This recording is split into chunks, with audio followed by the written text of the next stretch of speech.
नमस्कार, सुस्वागतम, वेलकम, अभिनंदन। दोस्तों, आज के इस वीडियो में हम बात करने वाले हैं क्या है शिव शक्ति के स्रोत। ओम नमः शिवाय। शिव शंकर भोलेनाथ को तीनों लोगों में सबसे ज्यादा शक्तिशाली माना जाता है। भोलेनाथ की पूजा स्वयं विष्णु और ब्रह्मा भी करते हैं, अर्थात भोलेनाथ शिव शंकर सर्वशक्तिमान और सर्व पूज्य माने जाते हैं। सृष्टि के निर्माण के बाद ब्रह्म जी का कार्य खत्म हो जाता है। भगवान विष्णु सृष्टि का पालन पोषण और रक्षा करने का काम करते हैं, पर सृष्टि के लगातार चलते रहने के कारण संसार में जो असंतुलन पैदा होता है उसको नियंत्रित करने की जिम्मेदारी शिव भगवान की है। इसलिए शास्त्रों में शिव की भूमिका सहारक मानी जाती है। पर हम आपको बता दें कि शिव केवल संहार नहीं करते हैं या सिर्फ मृत्यु नहीं देते हैं, बल्कि शिव को मृत्युजय भी माना जाता है। दोस्तों, शिव समन्वय में के देवता माने जाते हैं। वह चीजों को संहार करके नए बीजों का निर्माण करने के लिए जगह रिक्त करते हैं।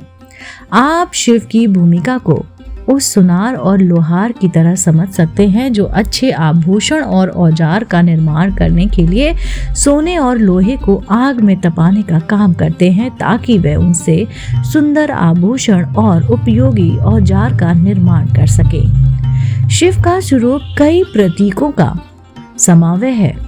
शिव के आसपास की वस्तु, आभूषण और उनके हथियार ऐसे हैं जिसे उन्हें शक्ति प्राप्त होती है। आज हम आपको इस वीडियो के माध्यम से शिव के शक्ति स्रोतों के बारे में बताने जा रहे हैं। हर हर महादेव। दोस्तों, सबसे पहले बात करते हैं शिव का अर्धनारीश्वर रूप। शास्त्रों के अनुसार शिव को अर्धनारीश्वर भी माना जाता है। शिव ही एकमात्र ऐसे देवता हैं जिनका आधा शरीर पुरुष और आधा स्त्री का है। शिव का अर्धनारीश्वरी रूप मूल सृष्टि की रचना का कारक माना जाता है। शक्ति के बिना सृष्टि का निर्माण संभव नहीं है, अर्थात नारी के बिना किसी भी इंसान का सृजन संभव नहीं हो सकता। शास्त्रों में भी संसार के सभी पुरुषों को शिव और स्त्रियों को शक्ति स्वरूप माना गया है। दोनों ही सृष्टि के मूल आधार माने जाते हैं और शिव में समाये हैं। दूसरा है शिव के शीश में विराजमान गंगा।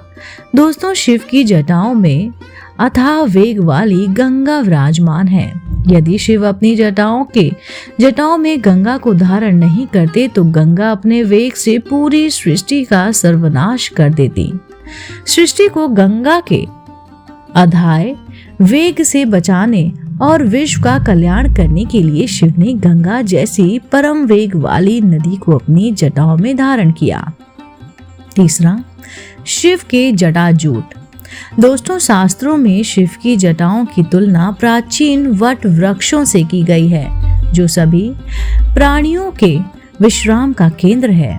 जिस प्रकार वट वृक्ष की शाखाएं अनगिनत होती हैं, उसी प्रकार शिव की जटाओं भी असंख्य हैं। ऐसा माना जाता है कि शिव की जटाओं में वायु का वेग समाहित है।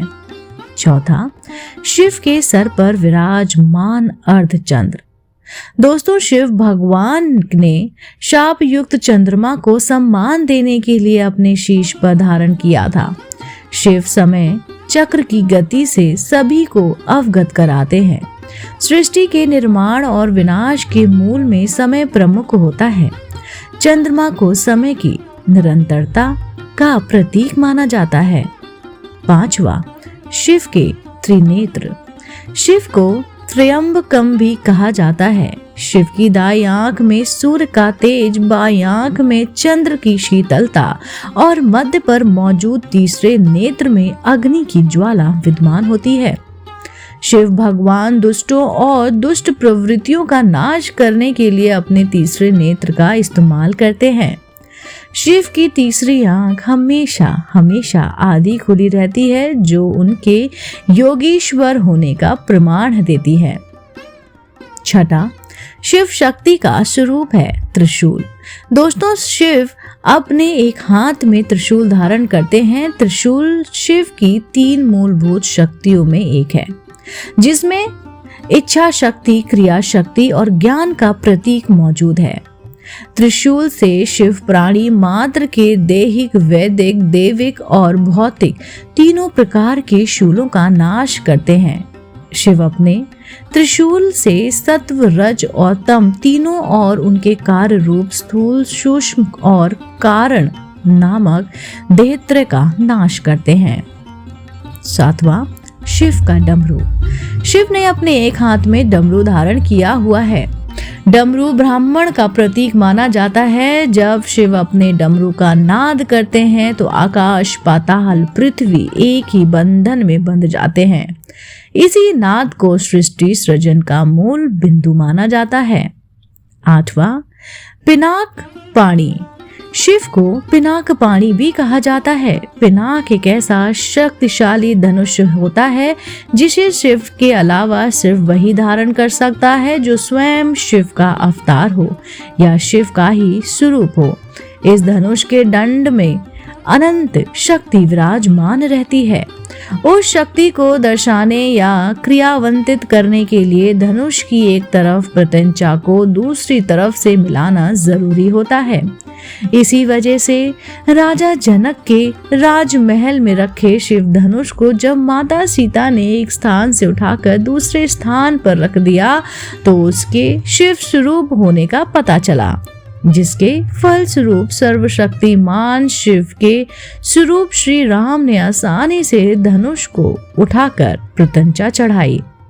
9वां है शिव के गले में विराजमान सर्प। दोस्तों, शिव के गले में हमेशा सांप लिपटे रहते हैं जो उनके योगी स्वरूप को दर्शाते हैं। जीवन यापन के लिए कुछ संचय करते हैं। सांप हमेशा मुक्त हवा और जंगलों में विचरण करता है। सर्प 3 बार शिव के गले में लिप्त रहता है जो शिव के भूत, वर्तमान और भविष्य के दृष्टा होने का प्रतीक है। शास्त्रों में शक्ति की कल्पना कुंडली की आकृति से हुई है, इसलिए उसे कुंडलिनी भी कहा जाता है। उस शक्ति सर्वदा शिव के गले में लिपटी रहती है और जब उचित समय आता है तब प्रकट होती है। अब बात करते हैं 10वां यानी कि बाघंबर। शिव वस्त्र के रूप में सिर्फ और सिर्फ बाघ की खाल पहनते हैं। बाघ मां शक्ति का वाहन भी है, इसलिए शास्त्रों में शिव के वस्त्र को अतीव ऊर्जा शक्ति का प्रतीक माना जाता है। 11वां, शिव के शरीर पर समाहित विभूति। शिव अपने पूरे शरीर पर विभूति लगाते हैं। शमशान की भस्म से शिव का श्रृंगार किया जाता है। शिव सर्वशक्तिमान महाकाल का भी स्वरूप है जो जन्म मृत्यु के चक्र पर नियंत्रण रखने का काम करते हैं। शमशान की भस्म जीवन के सत्य को दर्शाती है। 12वां, वृष वाहन। 200 वृक्ष को अंत शक्ति का परिचायक माना जाता है। इसके अलावा वृक्ष काम वृद्धि का भी प्रतीक होता है। वृक्ष संसार के सभी पुरुषों पर सवारी करता है और स्वयं शिव वृक्ष पर सवारी करते हैं। शिव जितेंद्रिय हैं। यदि मनुष्य अपने उदार और वह रसेंद्रिय पर विजय प्राप्त कर ले तो वह सर्वशक्तिमान बन सकता है और दूसरे पूरे विश्व पर विजय प्राप्त कर सकता है। 13वां, कथासार। इसी तरह शिव शक्ति के बहुत सारे स्रोत हैं। संसार की सबसे नष्ट चीजों को भी शिव अपने आप में ग्रहण कर लेते हैं, जैसे भांग, धतूरा, विष जो सामान्य लोगों को हानि पहुंचाते हैं। शिव इन चीजों से ऊर्जा प्राप्त करते हैं। अगर शिव अपने गले में विष धारण नहीं करते तो देवता कभी भी अमृत प्राप्त नहीं कर पाते। इसी तरह देवताओं को अमृत तत्व का वरदान देने वाले शिव जब अपना रौद्र रूप धारण करते हैं तो उनकी शक्ति पर नियंत्रण कर पाना सभी देवताओं के लिए मुश्किल हो जाता है।